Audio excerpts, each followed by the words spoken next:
નમસ્કાર મિત્રો, સ્વાગત છે તમારું એચએનજીયુ સ્ટડી પોઈન્ટ યુટ્યુબ ચેનલના એક નવા વિડીયોમાં. ગુજરાતમાં જે કાયમી શિક્ષકોની ભરતી ચાલી રહી છે તે અંગે ખૂબ જ મોટા સમાચાર સામે આવી રહ્યા છે. એના વિશેની વાત આપણે આજના આ વિડીયોની અંદર કરવાના છે.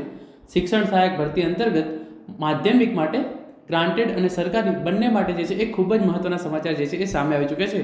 તો એની વાત જે છે એ આપણે આજના આ વિડીયોની અંદર કરવાના છે. મિત્રો, HNGU study point YouTube channel દ્વારા તમને શિક્ષક ભરતીની તમામ માહિતી સૌપ્રથમ અને સચોટ રીતે પૂરી પાડવામાં આવે છે. ભવિષ્યમાં પણ આવી તમામ માહિતી મેળવવા માટે ચેનલને અત્યારે સબસ્ક્રાઇબ કરી લેજો. તો હવે શરૂ કરીએ આજનો આ વિડીયો.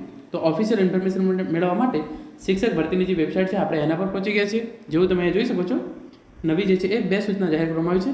સરકારી માધ્યમિક શાળાઓમાં શિક્ષણ સહાયક ભરતી 2024 અન્વયે 16/7/2025 રોજ કામ ચલાઉ શાળા ફાળવણી જે છે એ જાહેર કરી દીધી છે. અને બિન સરકારી અનુદાનિત માધ્યમિક શાળાઓમાં શિક્ષણ સહાયક ભરતી 2024 અન્વયે 16/7/2025 રોજ કામ ચલાઉ શાળા ફાળવણી જે છે એ જાહેર કરી દીધી છે.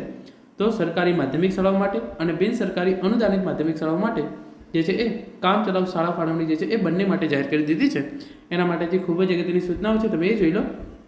તો વેબસાઇટ પર જશો તો તમે એ જોઈ શકો છો, ઓફિશિયલ પરિપત્ર જે છે એ જાહેર કરેલું છે. માધ્યમિક કામ ચલાઉ શાળા ફાળવણીની સૂચનાઓ તમે જે છે એના પર ક્લિક કરશો તો સરકારી માધ્યમિક શાળાઓ અને બિન સરકારી માધ્યમિક શાળાઓના શિક્ષણ સહાયક ભરતી 2024 બંને ભરતીમાં કામ ચલાઉ શાળા ફાળવણી પ્રોવિઝનલ સ્કૂલ અલોટમેન્ટ થયેલો હોય તેવા ઉમેદવારો માટે સૂચના 16/7/2025 રોજ જે છે એ કામ ચલાઉ શાળા ફાળવણી જે છે એ માધ્યમિક સરકારી શાળાઓ માટે અને બિન સરકારી માધ્યમિક શાળાઓ માટે જે છે એ કરી દીધી છે.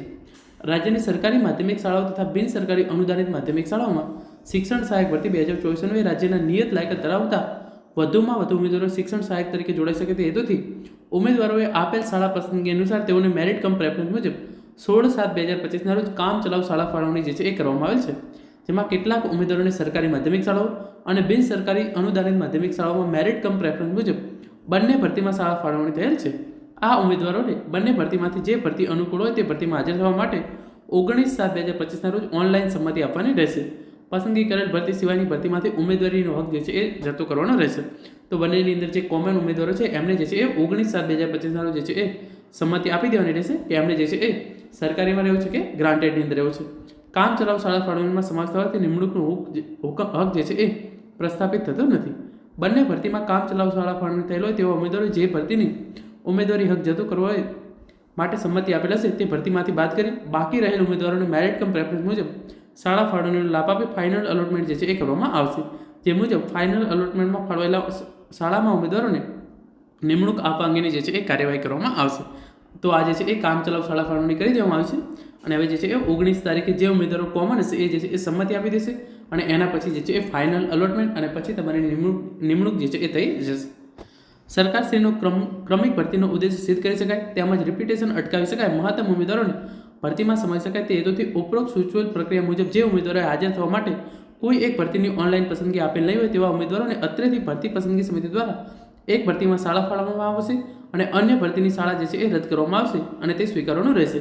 ત્યારબાદ આ બાબતે કોઈ લેખિત કે મૌખિક રજૂઆત જે છે એ ધ્યાને લેવામાં આવશે નહીં. તો જે પણ કોમન ઉમેદવારો છે એમના માટે જે છે એ 19 તારીખે જે છે એ સંમતિ આપી દેવાની છે. જો તમે નહીં આપો તો તમને જે છે એ ડાયરેક્ટલી કોઈ એક શાળા જે છે એ ફાળવી દેવામાં આવશે અને પછી તમારે જે છે એને માન્ય રાખવાનું રહેશે. તો મિત્રો, આ હતો આજનો આપણે જેની અંદર આપણે શિક્ષણ સહાયક ભરતી અંગે જે છે એ ખૂબ જ મહત્વની અપડેટ હતી એના વિશે વાત કરી છે. Thank you so much for watching.